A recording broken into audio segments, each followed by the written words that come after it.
Bana, siku ya jana Desemba 26 tuko mwishoni mwa mwaka, mashabiki kwenye upande wa burudani wa mchezo wa ngumi wameshuhudia mpambano mkali kati ya bondia maarufu nchini Tanzania na Afrika Mashariki. Hassan Mwakinyo amekuwa akikipiga katika mashindano tofauti, lakini siku ya jana alikuwa akipambana na bondia kutoka huko nchini Nigeria ambaye anaitwa Stanley Eribo.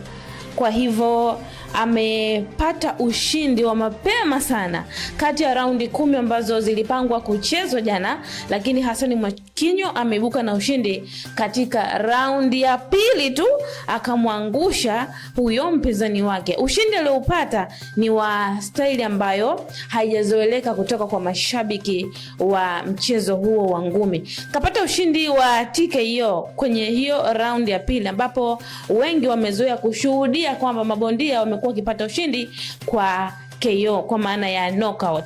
Sasa ni kuambie kidogo kuhusiana na ushindi ambao aliupata Hassan Mwakinyo kwa siku hiyo ya jana.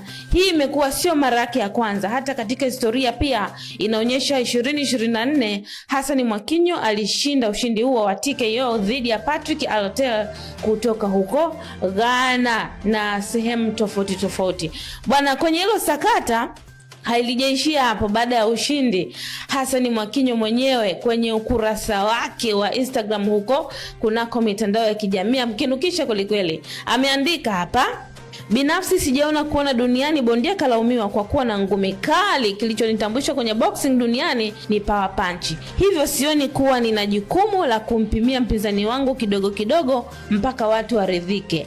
Boxing ni mchezo wa kutafuta makosa kama sheria.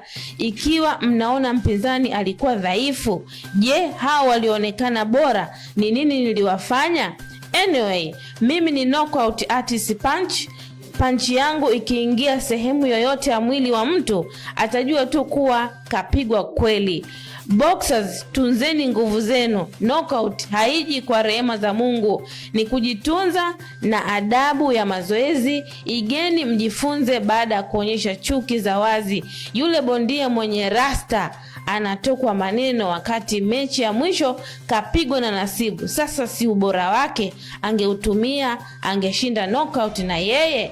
Baadaye akaweka emoji za kucheka hapo. Sasa kuhusiana na hiyo post ambayo Hassan Mwakinyo ameiandika kwenye ukurasa wake baada ya ushindi huo mapema kabisa, kuna moja kati ya comment hapa inasema kwamba ikimsifia Hassan Mwakinyo kwa ushindi wake, ikisema kwamba wewe ni Tundu Lissu wa ngumi, nanya na kuweza sasa.